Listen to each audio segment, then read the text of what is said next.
मैं सोच रही हूँ कि ड्रामाज में एक्टिंग शुरू कर दूँ। ज़रूर सोचो, लेकिन फिर ये भी सोच लेना कि ड्रामे की शूटिंग से तुम सीधा अपनी अम्मी की तरफ जाओगी। मेरी एक बात याद रखना, शौहर और बीवी के दरमियान इख्तिलाफात तो होते रहते हैं, लेकिन इसका हरगिज़ ये मतलब नहीं है कि कोई दूसरा शौहर पे डोरे डालना शुरू कर दे। शादी के बाद अगर कोई बेटा अपने माँ बाप का सहारा बनता है, उनको सपोर्ट करता है, उनका ख्याल रखता है, तो दुनिया उसे फर्माबरदार बेटा कहती है। लेकिन अगर कोई बेटी यही काम करना चाहे, अपने माँ बाप का सहारा बनना चाहे, तो वो गलत हो जाती है। इसलिए क्योंकि वो एक बेटी होती है, बेटा नहीं। काश मैं बेटा होती।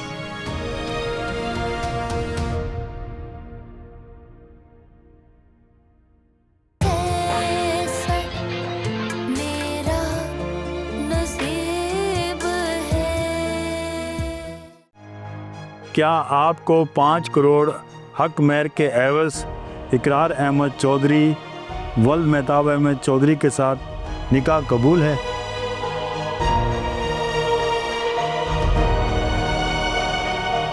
कोई माँ अपने बच्चे को माफ़ किए बगैर दुनिया से नहीं जा सकती। सच में मॉम? तुमने रूबी से शादी करके अपनी जिद मनवाई। मैंने माँ होने का हक जताकर अपनी मर्जी पूरी की। इकरार और रूबी ने एक दूसरे से मोहब्बत की, बस मैंने इसीलिए उनको सपोर्ट की। वैसे मैं चाहती तो आपके खिलाफ हित्ता के इज्जत का दावा करके 7 करोड़ के डैमेजेस भी निकलवा सकती थी। अल्लाह का लाख लाख शुक्र है जेल में जाके फिट नहीं हुई हूं मैं। वैसे जेल से याद आया, आज आमना से मिलने जा रही हूँ। आपका दिल करे और अगर आप चलना चाहते हो तो मेरे साथ चल सकते हैं।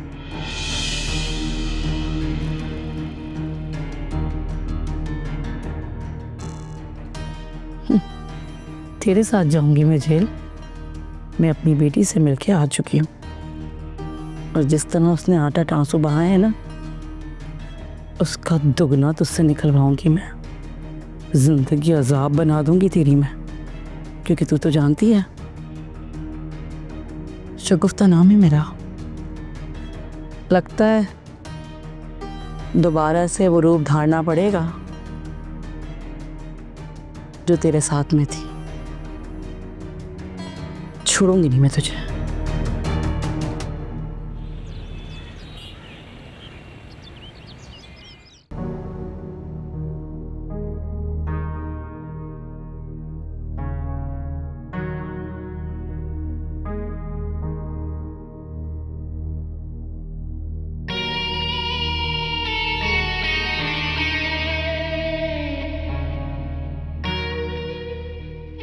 जो हुआ वो नहीं होना चाहिए था।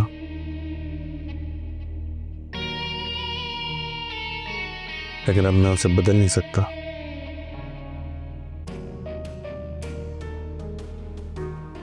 तुम सिर्फ मेरी बीवी और रुखसार, लेकिन रूबी मेरी मोहब्बत है। ऐसा नहीं है कि मैं तुमसे नफरत करता हूं। मैं नफरत नहीं करता मैं तुमसे, बस मुझे ऐसा मौका नहीं देना कि नफरत करने लग जाऊं। रूबी के लिए तो मैं मॉम से भी लड़ गया था। तुम क्या चीज हो?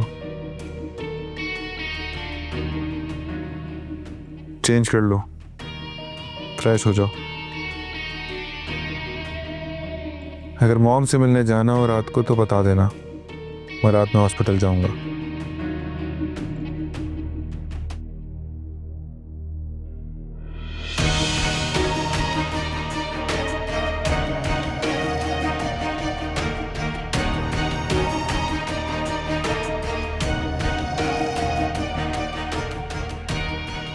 हुक्म तो ऐसे चला रहा था जैसे वो मेरा आका और मैं उसकी कनीज। हालांकि इस घर में सब कुछ इसके उलट होने वाला है। अब चौधरी हाउस चौधरी प्रोडक्शन की मालिक सिर्फ मैं हूँ। क्या फ़र्क पड़ता है प्रॉपर्टी के पेपर्स किसके नाम है?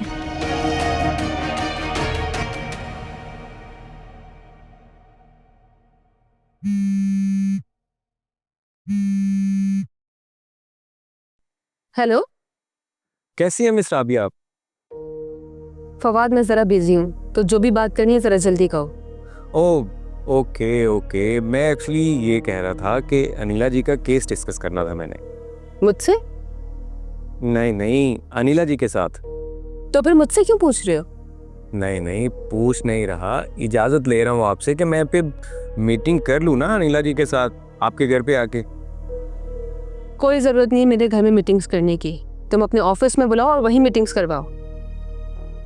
मिस राबिया, मैं यहाँ ऑफिस के अंदर अपना चैम्बर खोल के बैठ जाऊंगा तो फिर मेरी नौकरी तो गई ना। और वैसे भी वो आपकी दोस्त हैं, आपकी क्लाइंट हैं, और यहाँ रुखसार जी को अगर ये पता चल गया कि उनके ऑफिस में मैं वकालत का दफ्तर खोल के बैठ गया हूँ तो मेरी तो 2 लाख की लगी लगाई सैलरी को लात मार के निकाल दिया जाएगा ना। तो फिर आप देंगे मुझे 2 लाख रुपए माहाना? ओह, 10 लाख का चेक तो ऐसे छोड़ के गए थे जैसे बड़े फकीरी मिजाज हो। हाँ वो तो मैं हूँ, लेकिन अब आंख बंद करके लगी लगाई नौकरी तो नहीं गंवा सकता ना।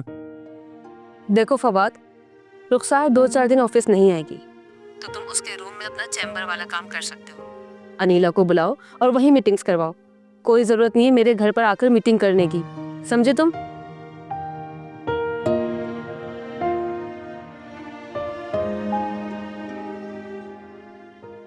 यार ये वैसे मिस राबिया जितना पहले दिन मासूम नजर आई थी, अगर उतना ही रह जाती तो कितना ही अच्छा होता ना।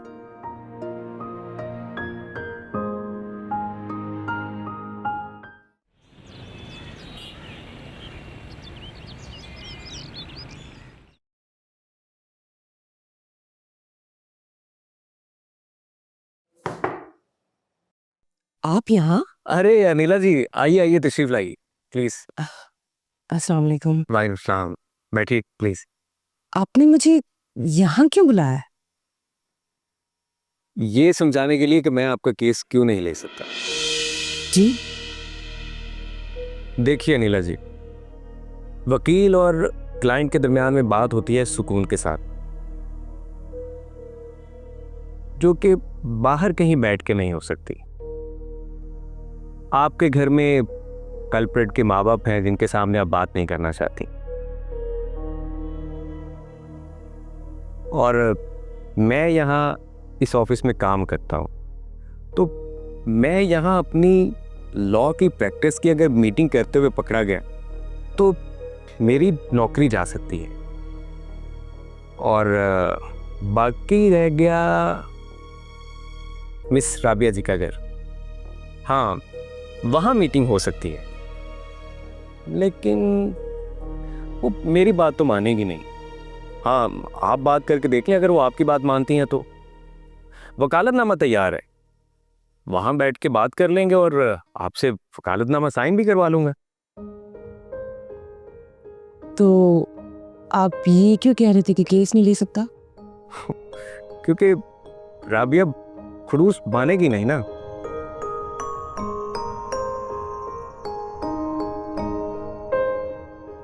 तो आप बात करके देख लें, इसलिए मैं ये कह रहा था। कोई बात नहीं, मैं एक काम करती हूँ, मैं कोई और जगह अरेंज कर लेती हूँ जहाँ आप कंफर्टेबल हो। अनिला जी आप समझ नहीं रहे हैं।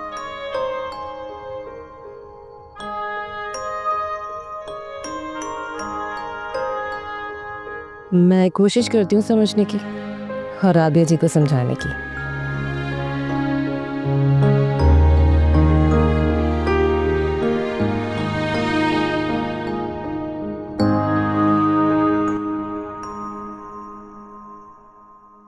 रूबी,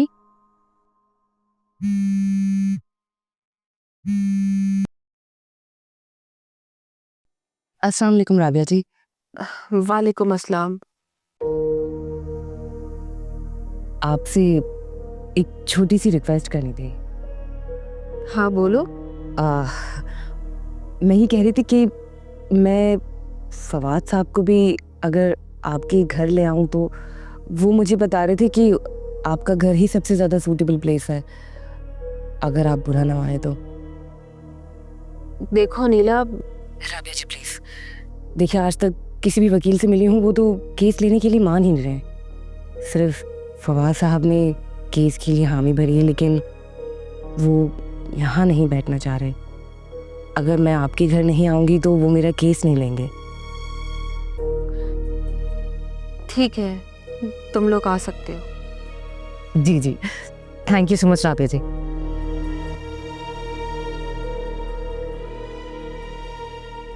मान गई? जी हाँ, मान गए हैं। और ये आप मुस्कुरा क्यों रही हैं? नहीं तो मैं कहाँ मुस्कुरा रही हूँ। देखिए अनिला जी, आप इसका कोई गलत मतलब ना निकालिएगा, ओके? नहीं नहीं, मैं कोई गलत मतलब नहीं निकाल रही। अब चले, हमें वक्त पर पहुंचना है उनके घर। जैसा आप सोच रही हैं ना, अगर ऐसा हुआ तो आप ही का नुकसान है। मेरा नुकसान? मेरा इसमें क्या नुकसान है? आपको लगता है कि मुझे राबिया जी के घर की चाय पीने का शौक है? नहीं नहीं, मुझे ऐसा नहीं लगता। अनिला जी, आप बस दुआ करें कि ऐसा ना हो। आपकी बहन को तो मैं 1-2 हेयरिंग में जमानत करवा के ले आऊंगा, लेकिन राबिया जी के घर की एक चाय पर तो जमानत नहीं होने दूंगा ना फिर। अरे अल्लाह आपको सारी जिंदगी उनके घर की चाय पिलाए। मैं आपके लिए दुआ कर दूंगी, लेकिन प्लीज आप किसी तरह मेरी बहन को जेल से निकाल लें। अनिला जी, आप कसम से बहुत बड़ी बहन है। मैं यही कहने वाला था बस। ऐसी मैं आपसे बड़ी नहीं हूँ। कसम से। चलें, ये मुकदमा फिर सही। रूबी, इस वक्त तुम्हें कुछ भी नहीं करना चाहिए। बेफिक्र रहिए राबिया से, मैं कुछ भी नहीं करूंगी। अब इकरार मर चुका है मेरे लिए। रूबी प्लीज, अचानक से इतने जज्बाती फैसलों की जिद मत बना लिया करो तुम। क्या पता इकरार कितना मजबूर हो अपनी माँ के आगे। उसकी माँ मर रही थी उसकी नजरों के सामने, और उसकी माँ की आखिरी ख्वाहिशों के इकरार शादी कर ले, और जज्बात में आकर इकरार ने शादी कर ली, और तुम अपनी नजरों में उसे गिरा रही हो। आप मुझे इतना डांट क्यों रही? रूबी, मुझे बहुत गुस्सा आ रहा है और मैं तुम्हें शदीद डांटना चाहती हूँ, मगर मैं तुम्हें नहीं डांट रही हूँ, सिर्फ इसलिए कि तुम अपना सामान उठाओगे और यहाँ से चली जाओगी। और क्या कर सकती हो तुम? कितने मसले हैं तुम्हारे। अब क्या है, क्या सोच रही हो? ये सोच रही हो ना कि इस वक्त तुम राइड बुक कराओगी और चली जाओगी इस झमेले से दूर। मैं ऐसा कुछ नहीं करूंगी, लेकिन आप प्लीज मुझे मत डांटे। रूबी, तो तुम पहले ही प्यार की बात सुन लेती। क्या आपको यकीन है कि मैडम सरवत ने ही इकरार को राजी किया होगा रुखसार से शादी करने के लिए? हाँ, देखो रूबी, मैं जिंदगी की कहानियों को जानती हूँ, इसीलिए तो कहानियां लिखती हूँ। तो अब मुझे क्या करना होगा?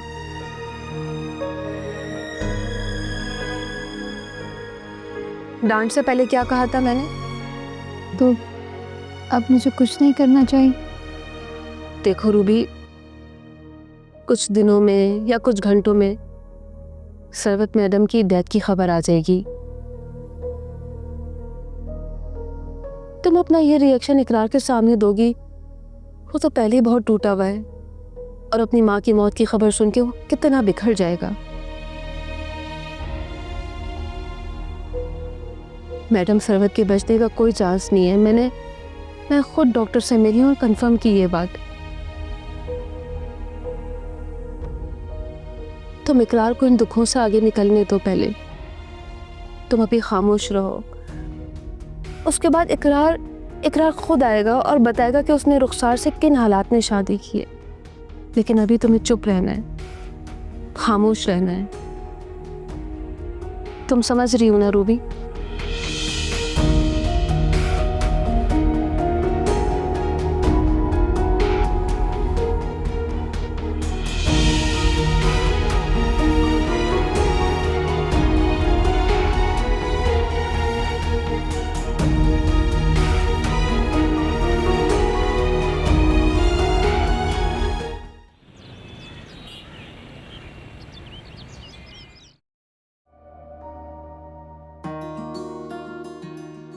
अस्सलाम वालेकुम। I am so sorry Rabia ji, आपको फिर से जहमत दे दी हमने। वालेकुम सलाम।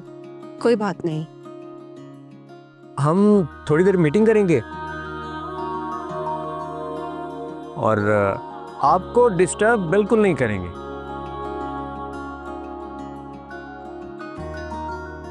चाय भी खुद बना लेंगे, सारा केस डिस्कस करके मीटिंग खत्म करेंगे और यहां से चले जाएंगे। हाँ, बस आप इतना बता दें कि एक कप चाय आपके लिए भी बनाऊं अगर आप कहेंगी तो।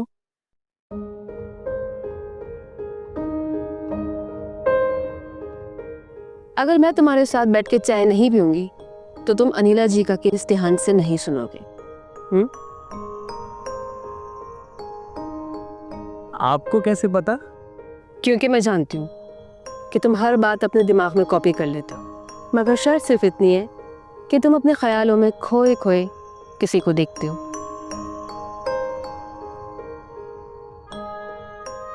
आपको तो पता है। और अनिला को तुम मेरे सामने देख भी नहीं पाओगे।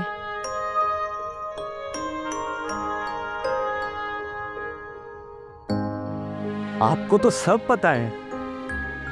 मुझे सब पता है से भी ज्यादा पता है, लेकिन तुम्हें मेरा कुछ भी नहीं पता।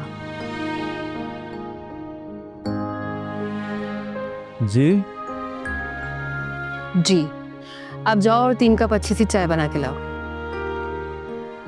जी, ये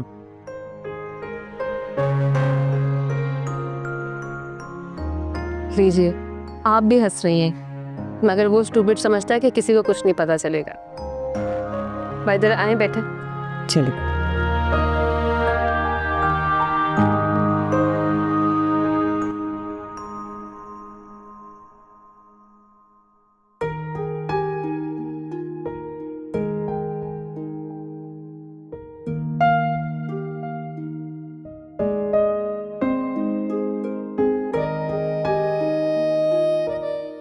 फादी, इसको तो सब पता है कि मैं इसका दीवाना हूं।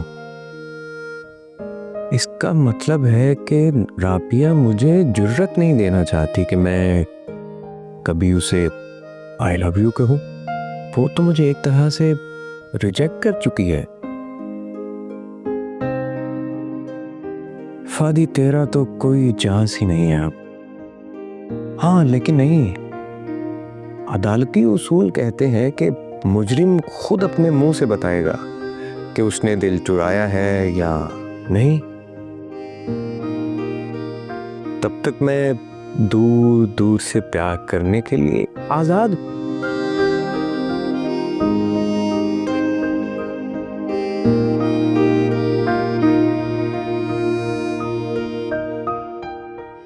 राबिया जी, वैसे अगर आप बुरा ना माने तो एक पर्सनल सवाल पूछ सकते हैं आपसे?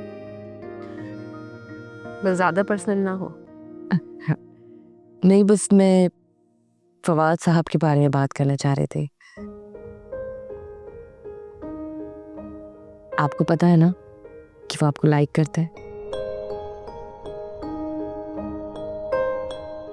क्या आप उन्हें लाइक नहीं करती? देखा, हो गया ना ज्यादा पर्सनल सवाल। आई एम रियली सॉरी अगर आपको मेरी बात का बुरा लगा हो तो। मैं तो बस ऐसे। नहीं नहीं, ऐसी कोई बात नहीं, मैं बताऊंगी। बस आप मुझे याद दिलवा दिएगा। अभी तो आपकी वकील साहब से मीटिंग शुरू होने वाली है। हाँ जी, वकील साहब तो अपनी डिग्री बता के फंस गए हैं बस, वरना अच्छा खासा करियर बन ही रहा है शोबिज में। अच्छा, ज्यादा बातें मत बनाओ और काम की बात करो। I am sorry miss Rabia. अच्छा तो अनिला जी, आप ये बताएं कि आप कब चाहती हैं कि जमानत हो जाए? मैं तो कहूँगी कि आज करवा दें। अरे आप आज की बात करते हैं, अभी करवा देते हैं।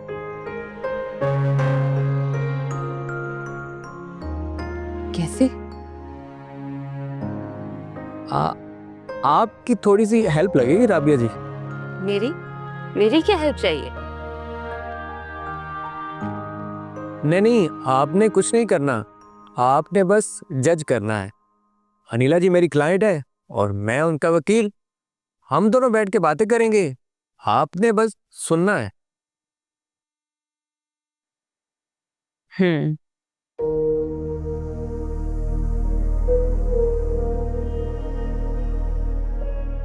मैंने आपको क्या कहा था? नहीं, आप मुझे ये बताएं कि मैंने आपको क्या कहा था। आपने कहा था कि आज ही जमानत करवा देंगे। नहीं, उससे पहले क्या कहा था? उससे पहले मुझे याद नहीं है। मैंने आपसे कहा था ना कि आपका मसला सिर्फ राबिया जी के घर पे हल हो सकता है। हो गई ना जमानत? जमानत? कैसे?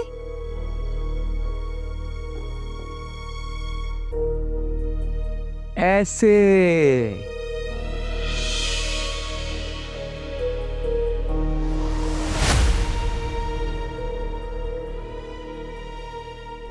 फवाद साहब, आपने तो मजाक बना लिया है।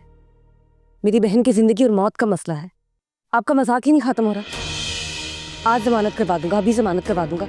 कब और कैसे करवाएंगे आप जमानत? वो आपके पीछे। अरे मैंने कहा ना